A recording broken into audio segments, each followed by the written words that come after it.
संयुक्त किसान मोर्चा व केंद्रीय ट्रेड यूनियन के आह्वान पर शुक्रवार को भारत बंद व औद्योगिक हड़ताल का आयोजन किया गया। हड़ताल में श्रमिक मजदूर यूनियन के कार्यकर्ता बड़ी संख्या में शामिल हुए। यह कहना है west central railway employees union के महामंत्री मुकेश गालव का। उन्होंने बताया कि सरकार मजदूर, कर्मचारी और किसानों के साथ भेदभाव कर रही है। कर्मचारी विरोधी नीतियों का विरोध करने के लिए ही हड़ताल की जा रही है। सरकार जन विरोधी कार्य करने से बाज नहीं आ रही।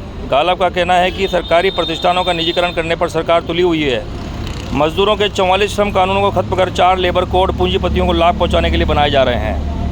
केंद्रीय श्रम संगठनों और संयुक्त किसान मोर्चे के संयुक्त तत्वाधान में अखिल भारतीय स्तर में आज 16 फरवरी को राष्ट्रव्यापी हड़ताल और भारत बंद है, ग्रामीण भारत बंद है। उसी के तहत आज कोटा संभाग में कोटा संभाग की समस्त सेंट्रल ट्रेड यूनियंस और किसान संगठनों के सभी मोर्चे ने यहाँ पर संयुक्त रूप से रैली निकालने का काम किया है और कलेक्ट्रेट कार्यालय पर आम सभा हो रही है, जिसमें जो मजदूरों की, कर्मचारियों की केंद्र सरकार विरोधी नीतियां हैं और किसानों को एमएसपी जो उनका फसल पर न्यूनतम जो पैसा है वो निर्धारित नहीं किया है और तमाम चीजें जो है निजीकरण करने का काम कर रही है। तमाम सरकारी विभागों का निजीकरण केंद्र सरकार करने का काम कर रही है। इन्हीं तमाम चीजों के विरोध में आज सारे लोग यहाँ इकट्ठे होकर के और कोटा कलेक्ट्रेट कार्यालय पर अपना विरोध प्रकट करने का काम कर रहे हैं। ये कार्यक्रम पूरे देश के अंदर हर जिला में, हर राजधानी, राज्य की राजधानियों पर तमाम उस पर जो है संपन्न होने का काम हो रहा है। इसके पश्चात जो भी निर्णय हमारा केंद्रीय है उसमें जो समन्वय समिति बनी हुई है, संयुक्त समिति बनी हुई है, वो जो निर्णय लेगी उसके ऊपर जो है काम करने का काम करेंगे। मेरा नाम मुकेश गालव है, मैं महामंत्री हूँ, प्रदेश महामंत्री हिंद मजदूर सभा।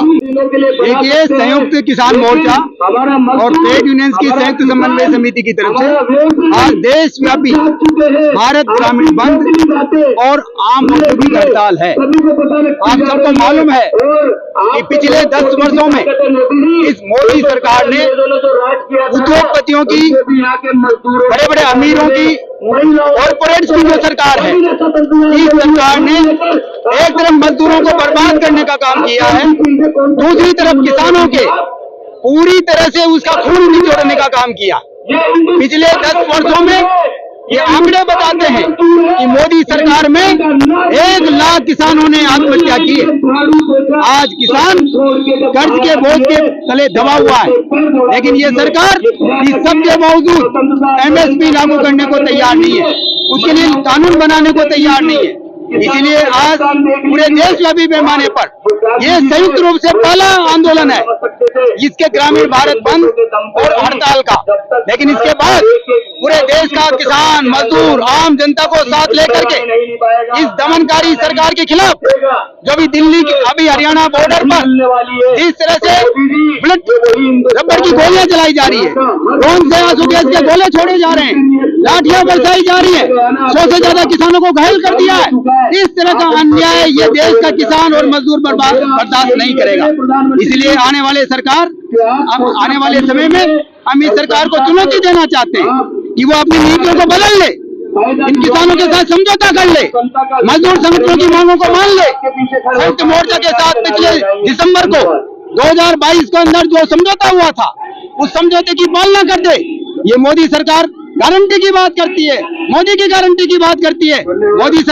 मोदी जी ने कहा था 2700 रुपए में गेहूं खरीदूंगा। ये मोदी जी ने भाषण दे करके शेखावाटी में कहा था मैं डीजल और पेट्रोल के भाव, जो पंजाब और हरियाणा का भाव है, उस भाव से राजस्थान के किसानों को पेट्रोल डीजल बेचूंगा। लेकिन वो मोदी की गारंटी फेल हो गई है। सामूहिक मोर्चा है, ये पूरे हिंदुस्तान के अंदर है। इसमें किसान भाई हैं, असंगठित क्षेत्र में काम करने वाले मजदूर हैं, भवन निर्माण में काम करने वाले, खेतों में काम करने वाले बीड़ी मजदूर हैं इसके अंदर, और साथ ही साथ आशा वर्कर जो है, जो सबसे ज्यादा पीड़ित है, वो हैं हमारे अंदर। इनकी मांगे हैं कुछ यहाँ पर तमाम मजदूरों की कि कम से कम न्यूनतम वेतन 26,000 हमें मिलना चाहिए। रिटायरमेंट के ऊपर कम से कम 10,000 हमको पेंशन मिलना चाहिए, और अगर हर महीने पेंशन नहीं दे पाए तो एक मुश्त 5 लाख से 10 लाख की एक धनराशि दी जाए, आश्रित को नौकरी दी जाए, मेडिकल सुविधा दी जाए। इसी तरह से जो शोषण हो रहा है, जो नई पेंशन स्कीम है उसको खत्म करें, पुरानी पेंशन को बहाल करें, और जो किसानों के हालात हैं वो किसी से छुपे हुए नहीं है। पूरे हिंदुस्तान में यदि देखें तो 70% आबादी के लोग किसान खेती करते हैं और वो इस देश का पालन पोषण भरण पोषण करते हैं। यदि किसान नहीं हो तो देश का नागरिक खाने को अन्न नहीं होगा, और यदि मजदूर नहीं हो तो पूरा हिंदुस्तान जाम हो जाएगा। इस देश को बनाने वाला किसान है, इस देश को चलाने वाले मजदूर हैं, लेकिन मजदूरों और किसानों की संख्या मिलाकर करीब 50 करोड़ से ज्यादा आबादी है, लेकिन सबसे ज्यादा शोषित मजदूर हैं। तो हमारा कहना है कि जो ये मजदूर हैं उनकी मांग पूरी हो, अगर नहीं की तो आने वाले 24 के चुनाव में हम किसी राजनीतिक पार्टी के विरोध में नहीं है, न बीजेपी के, न कांग्रेस के, न मिली जुली के, न किसी सरकार के विरोध में है। हमारा विरोध नहीं है, हम अपने अधिकारों की मांग करने के लिए, हमारे सुविधाओं के लिए आए हैं। अगर हम सुरक्षित रहे, मांग और अधिकार पूरे हुए, तो देश को विकास की ओर ले जाने में मजदूरों का ही योगदान है।